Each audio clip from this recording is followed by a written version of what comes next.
হে WhatsApp guys, কেমন আছো সবাই? আশা করি সবাই খুব ভালো আছো। ক্লাসরুম অফ এলিটের আরেকটা ভিডিওতে তোমাদের সবাইকে স্বাগতম। এই পর্যন্ত আমরা 4টে এপিসোড দেখেছি এবং মোটামুটি 3 নম্বর এপিসোড যখন আমরা আপলোড করেছি তখনই কিন্তু আমরা এই সিরিজের মধ্যে ঢুকে গিয়েছি। তো আশা করছি তোমরা সিরিজটা পছন্দ করা শুরু করেছো। তো আজকে আমরা ক্লাসরুম অফ এলিটের 5 নম্বর এপিসোড সম্পর্কে জানবো। তবে তার আগে একটা সুসংবাদ, একটা দুঃসংবাদ দিই। সুসংবাদটা হচ্ছে ক্লাসরুম অফ এলিটের এ পর্যন্ত যতগুলো এপিসোড বের হয়েছে সবগুলো আমরা এক্সপ্লেন করবো, সিজন 1 সিজন 2। কিন্তু এখানে একটা প্রবলেম হচ্ছে কি, তোমরা তো জানো যে এই চ্যানেলটা অনেক ছোট। মানে আমি তো তোমাদের সাথে ফ্রি মাইন্ডে কথা বলি, আর আমরা যেহেতু নিজেরা ভিডিও তৈরি করি না, আমাদের তো থার্ড পার্টি থেকে ভিডিও তৈরি করে আনতে হয়। তো প্রত্যেকটা ভিডিওতে প্রচুর কস্টিং হয়। মানে র্যান্ডম ভিডিও চ্যানেলের একটা ভিডিও বানাতে যত খরচ, এই চ্যানেলটার ভিডিও বানাতেও ঠিক ওরকমই খরচ। আর আমরা যেহেতু প্রফেশনাল ইউটিউবার বা টিম, তো এইটা পরিচালনা করার জন্য আমাদের স্পন্সরশিপের প্রয়োজন হয়। তো অনলি জাপানিজের যে স্পন্সরশিপ ডিলটা ছিল সেটা একবারে ক্যান্সেল হয়ে গিয়েছে। তো এই জন্য আমরা নিশ্চিত করতে পারছি না যে কতদিন আমরা অনলি জাপানিজ চ্যানেলটা চালাতে পারবো। তবে তারপরেও দেখা যাক যে এই চ্যানেলের ভাগ্যে কি রয়েছে। একান্তই যদি কোনো কিছু আর চালাতে না পারি তাহলে শুধাই তোমাদের সাথে গল্প করবো আর কি, এখানে লাইভে এসে আর কি করবো। তো যাই হোক, কথা না বেরিয়ে চলো আমরা মূল ভিডিওতে চলে যাই। তো যাই হোক, আজকের পর্বটার নাম হচ্ছে হেল ইজ আদার পিপল, অন্যান্য মানুষ জাহান্নামে যাক, যেটার শাব্দিক অর্থ আর কি। তো এই এপিসোডের শুরুতে আমরা দেখতে পাই সাকুরা,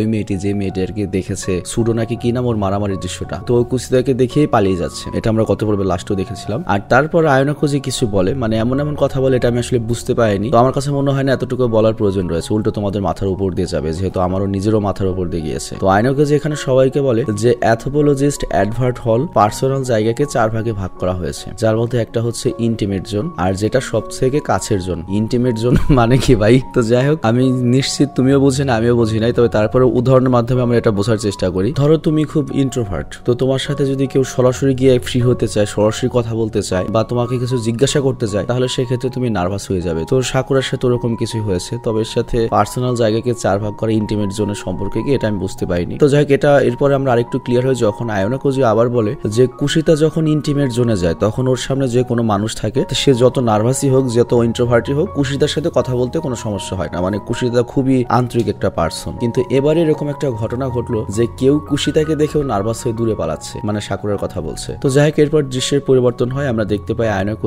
কুশিতা এবং সাকুরা একসাথে রয়েছে। তো আমরা মোটামুটি অবাক হয়ে যাই যে সাকুরা লজ্জা পাচ্ছে, পালাচ্ছে। এই সাকুরা এখন আয়নাকো কুশিতার সাথে কিসের জন্য? তো অ্যাকচুয়ালি এখানে সাকুরা এসেছে ওর ক্যামেরাটা ঠিক করতে, কারণ গত পরে আমরা দেখেছি ওর ক্যামেরাটা হাত থেকে নিচে পড়ে গিয়েছিল। তো এরপর আয়নাকো সাকুরাকে জিজ্ঞাসা করে, তুমি তো ক্যামেরা ঠিক করতে এসেছো শপিং মলের মধ্যে, ঠিক আছে, কিন্তু আমাদের নিয়ে আসলে কেন? আমাদের আসা কি একান্ত জরুরি ছিল? তো সাকুরা অ্যাকচুয়ালি আয়নাকোকে কেন নিয়ে এসেছে সেটা আমরা একটু পরেই জানতে পারবো। তো যাই হোক, সাকুরা যে দোকান থেকে ক্যামেরা কিনেছিল ওই দোকানে যায় এবং দোকানদারকে ক্যামেরাটা দেয়। তো দোকানদার ক্যামেরাটা দেখে বলে এটার তো পাওয়ার আইসিতে সমস্যা হয়েছে। আর সে সাকুরাকে জিজ্ঞেস করে এটার কি এখনো ওয়ারেন্টি আছে? সাকুরা বলে হ্যাঁ ওয়ারেন্টি আছে, এবং ওয়ারেন্টি কার্ড বের করে দেয় এবং দেখা যায় যে এটার এখনো ওয়ারেন্টি পিরিয়ডের মধ্যেই পড়ে। তো এখনো কোম্পানি থেকে এটা ঠিক করে দিতে হবে। কিন্তু তখন ওই দোকানদার উল্টাপাল্টা জিনিস করতে থাকে, মানে উল্টাপাল্টা প্রশ্ন করতে থাকে। আর সাকুরা এতে ভয় পেয়ে যায়। যেমন দোকানদার বলে তুমি যদি চাই কাজটা আমরা ফ্রিতে করে দিতে পারবো, তবে আমাদের কিছু ডিমান্ড রয়েছে। তো সাকুরা তারও ভয় পেয়ে যায়। আর আয়নাকো বুঝতে পারে এই শালার তো সমস্যা রয়েছে, ঘাপলা রয়েছে, ওর আলুর দোষ রয়েছে। আর এখানে আমরা আরেকটা জিনিস দেখতে পাই যে একটা ক্যামেরা দিয়ে ওই দোকানদার সাকুরাকে রেকর্ড করছে, মানে একটা মেয়ের ভিডিও করছে। আর তখন ক্যামেরাম্যান সাকুরাকে একটা ফর্ম দেয় এবং বলে তুমি এখানে তোমার ডিটেলস পূরণ করে দেবে এবং তোমার মোবাইল নম্বরে দাও, তাহলে আমরা তোমার এই ক্যামেরাটা ফ্রিতে ঠিক করে দেবো। তো সাকুরা তো এই কথা শুনে ভয় পেয়ে যায়, কারণ ও একটা মেয়ে মানুষ, মোবাইল নাম্বার দেবে। তো এই জন্য ফর্মটা পূরণ করতে চাচ্ছিল না এবং ওর হাত কাঁপতে থাকে। তো এটা দেখে আয়নাকো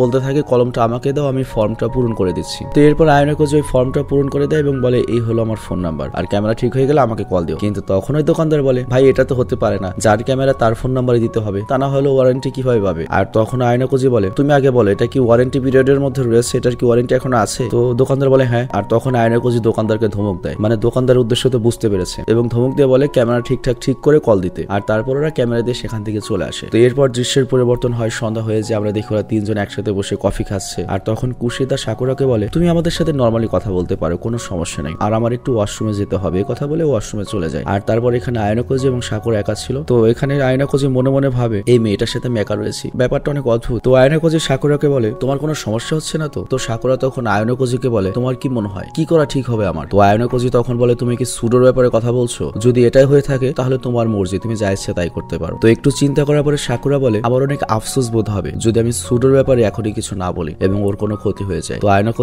বলে তুমি আমাকে এগুলো কেন বলছো? তো সাকুরা তখন বলে কারণ তোমাকে দেখে আমার অন্যদের মতো ভয়ঙ্কর মনে হয় না, তোমাকে দেখে এমন একটা মানুষ মনে হয় যাকে দেখে বিশ্বাস করা যায়। তো আয়নাকো এই কথার কিছুই বুঝতে পারে না। তবে আয়নাকো ওকে বুদ্ধি দেয়, তোমার যদি এ ব্যাপারে অ্যাকচুয়ালি উপদেশ লাগে যে তোমার কি করা উচিত, এটা তুমি কুশিতার সাথে শেয়ার করতে পারো, এটাই বেস্ট হবে। কিন্তু তার সাথে আয়নাকো আয়নাকোজি মনে মনে এটাও ভাবতে থাকে, সাকুরা আমার কাছে বলতে চাইলো কুশিদার সামনে কিছু বললো না, তার মানে সাকুরা কি কুশিদাকে বিশ্বাস করতে চাচ্ছে না। তো আয়নাকোজি তখন সাকুরাকে বলে, দেখো আমি তোমার উপর জবরদস্তি করছি না, তোমার যদি কিছু বলতে ইচ্ছা করে তাহলে তুমি শেয়ার করো, না হলে বলার দরকার নেই। আমি তোমাকে সরাসরি বলছি না যে তুমি ওকে শেয়ার করো, তোমার যেটা ভালো মনে হয় সেটাই করো। আর তারপর সাকুরা এমন ভাবে আয়নাকোজির দিকে তাকায়, আমরা বুঝতে পারি মোটামুটি যে সাকুরা হয়তো আয়নাকোজিকে পছন্দ করা শুরু করেছে। আর আমি যদি আনমেরিড হতাম, আমি সাকুরাকে নিয়ে কিছু বলতাম, কি বলতাম তোমরা নিশ্চয়ই বুঝতে পেরেছো, কারণ তোমাদের ভাই তো মোটামুটি যথেষ্ট দুষ্টু। ক্যামেরা অ্যাঙ্গেলও মাঝে মাঝে দেখেছো, এবং সাকুরার মনে করো যে মানে সাকুরা জিম করে আর কি, মনে হয় জিম করলে সবাই মাসেল বাড়ে আর সাকুরার তো যাই হোক সেটা বড় কথা নয়। সবচেয়ে বড় কথা হচ্ছে এই এনিমিটা একটু মনে করো যে একটু অ্যাডাল্ট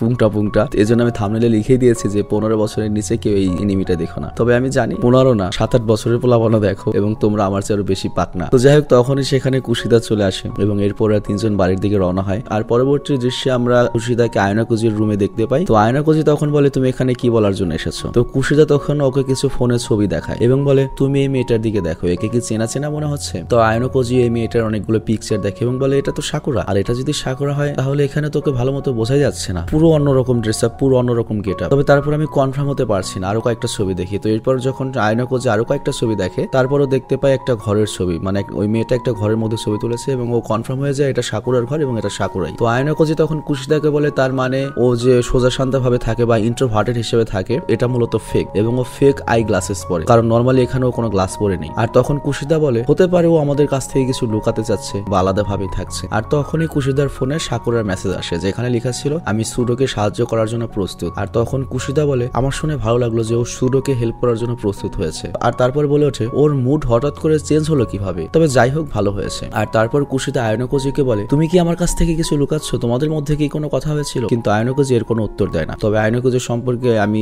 বিভিন্ন জনের কাছ থেকে যেটা শুনেছি, এই শালা নাকি খুবই ট্যালেন্টেড। মানে আগে আমি স্পয়েল করলাম না, তোমরাও যারা আগে দেখেছো স্পয়েল করো না। মানে আস্তে আস্তে এই আয়নাকোজির ক্যারেক্টারের তোমরা বিশাল ফ্যান হয়ে যাবে। এই শালা একটা মাল, মনে করো যে ক্লাসরুম অফ এলিটের লাইট ইয়াগামি। তো যাই হোক পরবর্তী দৃশ্যে আমাদের স্কুল কাউন্সিল সেক্রেটারির প্রেসিডেন্টকে দেখানো হয়, যে হরিকিতার বড় ভাই অবশ্যই, এবং সে বলে, আমি সেকশন সি এবং সেকশন ডির সকল স্টুডেন্টদের মেসেজ দিয়ে দিয়েছি মিটিং এর জন্য। আর তখন স্কুলের দৃশ্য দেখানো হয়, যেখানে হরিকিতা আয়নাকোজিকে বলে, তুমি কাল সারাদিন কুশিদার সাথে ছিলে? তো আয়নাকোজি বলে, হ্যাঁ, কারণ সাকুরার সাথে কিছু একটা ঘটনা ঘটেছিল, এই জন্য গিয়েছিলাম, আই মিন ওই ক্যামেরার ব্যাপারে বলে। আর তারপর জিজ্ঞেস করে, তোমার কি হয়েছে, এরকম উইয়ার্ড প্রশ্ন করছো? হরিকিতা বলে, আমার আবার কি হবে, তোমার যা ইচ্ছে তুমি তাই করতে পারো, তুমি যাকে ইচ্ছা সাহায্য করতে পারো, কিন্তু আমি যখন সাহায্য চাই আমাকে সাহায্য করো না। কিন্তু কুশিদা সাহায্য চাইলে লাফিয়ে পড়ো। মানে বুঝতেই পারছো আয়নাকোজি সিরিয়াসলি ওই রেন্টে গার্লফ্রেন্ডের নায়কের মতো। শালার ভাগ্য নাকি কুত্তা ভাগ্য, সরি মেয়ে ভাগ্য। তো যাই হোক এরপর হরিকিতা আবারও বলে, আজকে ক্লাসের পরে প্রেসিডেন্ট একটা মিটিং এর আয়োজন করেছে, সেখানে অবশ্যই উপস্থিত থেকো। তো পরবর্তীতে আমাদের স্টুডেন্ট কাউন্সিলের অফিস দেখানো হয়, যেখানে বাইরে কিছু স্টুডেন্ট দাঁড়িয়ে ছিল, আর ভেতরের দৃশ্য দেখানো হয়, যেখানে সেকশন সির কিছু বাচ্চা এবং টিচার বসে রয়েছে, আর অন্য সাইডে সেকশন ডি এবং তাদের ম্যাডাম রয়েছে। বিষয়টা আমি বুঝিয়ে বলি, মনে করে একটা আদালতের মতো এটা, যেখানে দুই সেকশনের টিচাররা তাদের 3 জন স্টুডেন্ট নিয়ে এসেছে। তো যাই হোক তখন ম্যাডাম মিস ছাই বলে, আই মিন আমাদের সেকশন ডির ম্যাডাম, সে বলে, প্রেসিডেন্ট আপনি এখানে এসেছেন, আপনাকে তো সচরাচর দেখা যায় না। তখন প্রেসিডেন্ট বলে, দেখো আমি সবসময় ব্যস্ত থাকি, কিন্তু এটা এমন একটা কেসে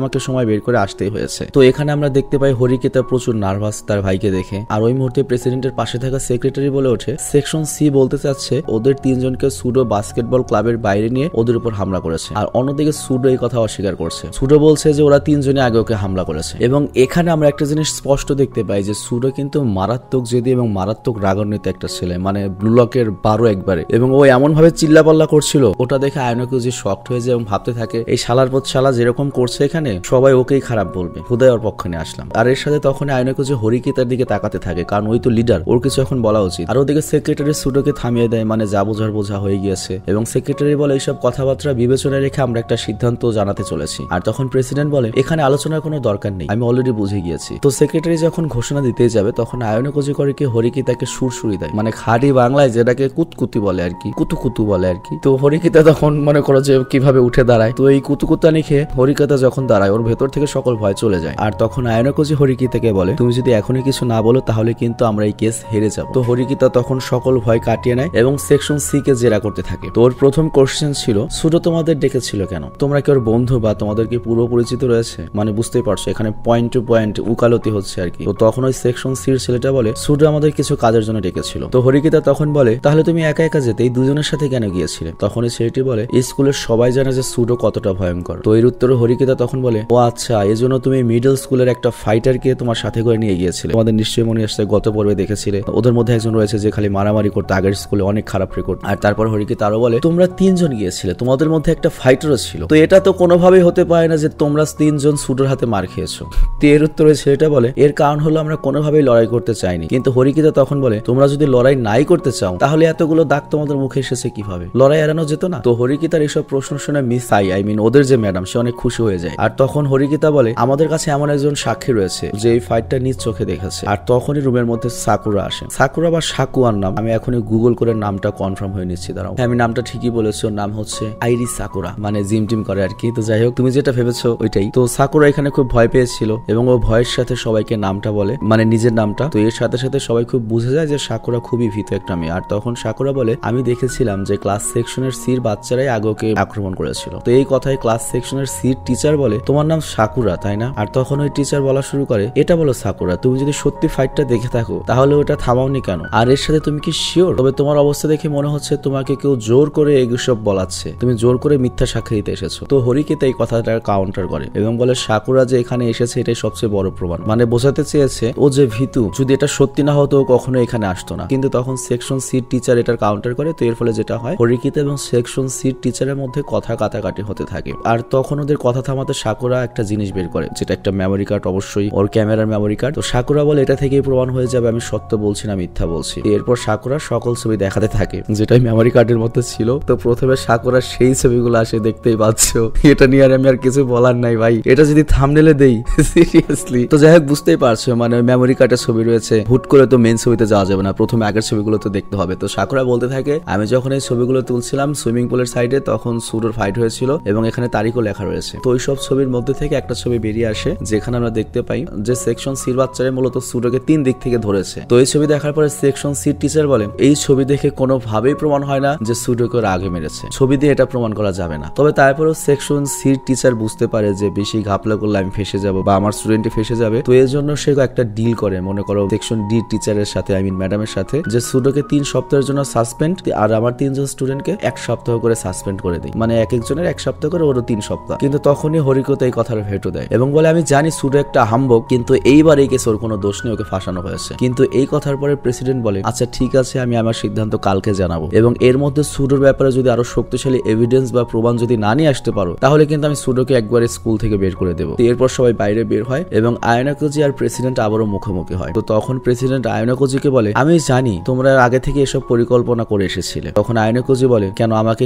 দেখি কোনো গোয়েন্দা মনে হচ্ছে বা কোনো উকিল মনে হচ্ছে যে এগুলো আমি পরিকল্পনা করে নিয়ে আসবো বা এগুলো করবো? কিন্তু তখন প্রেসিডেন্ট সাকুরাকে বলে তুমি যেসব ভেতরে বলেছো ওটা যদি প্রমাণ করতে না পারো তাহলে এগুলো মিথ্যা বলে প্রমাণিত হবে এবং আমি কিন্তু তোমাকে দেখে নেবো। কিন্তু এই কথা আয়নাকোজি বলে আমি ঠিকই জানি সাকুরা মিথ্যা বলছে না, সত্য কথা বলছে। কিন্তু তখন প্রেসিডেন্ট রেগে যায় এবং আয়নাকোজির উপর অ্যাটাক করতে যায়, কিন্তু আয়নাকোজি সহজেই সেটা ডস করে দেয়। আর তখন প্রেসিডেন্ট বলে আচ্ছা ঠিক আছে তাহলে প্রমাণ করে দেখাও। তো এখানেই এই এপিসোডটা শেষ হয়ে যায়। তো যাই হোক, এই এপিসোডে একটা প্রশ্ন আমাদের থেকে যায়, সেটা হচ্ছে প্রবলেমটা কি সুডোকে নিয়ে। সুডো ওদের 3 জনকে আগে মেরেছে এবং এটার প্রমাণ হিসেবে লাস্ট যে ভরসাটা ছিল সেটা হচ্ছে সাকুরা, এবং তারপরে যে সর্বশেষ সবচেয়ে শক্ত প্রমাণ ছিল সেটা হচ্ছে সাকুরার হাতের যে ক্যামেরার ছবিটা, তো সেটাও দেখালো। তারপরেও কেসটা সুডোর বিপক্ষে গেল, আই মিন সেকশন ডির বিপক্ষে গেল। তো এর চেয়ে আর কি শক্ত প্রমাণ থাকতে পারে? আয়নাকোজির আর কি প্রমাণ নিয়ে আসবে যেটা সুডোর পক্ষে যাবে? তো এটা আমি বুঝতে পারছি না। তবে অবশ্যই এই সিরিজের যে রাইটার সে সবকিছু মাথায় রেখে এইগুলো রাইট করেছে এবং ইন্টারেস্টিং কিছু তার মাথায় রয়েছে, আর সেটা আমরা এটা পরের পর্বে জানতে পারবো। মানে আরো কোনো টুইস্ট বা রহস্য অবশ্যই রয়েছে। তো যাই হোক, আমি আজকের মতো বিদায় নিচ্ছি। ভালো থেকো, সুস্থ থেকো, টেক কেয়ার, আল্লাহ হাফেজ।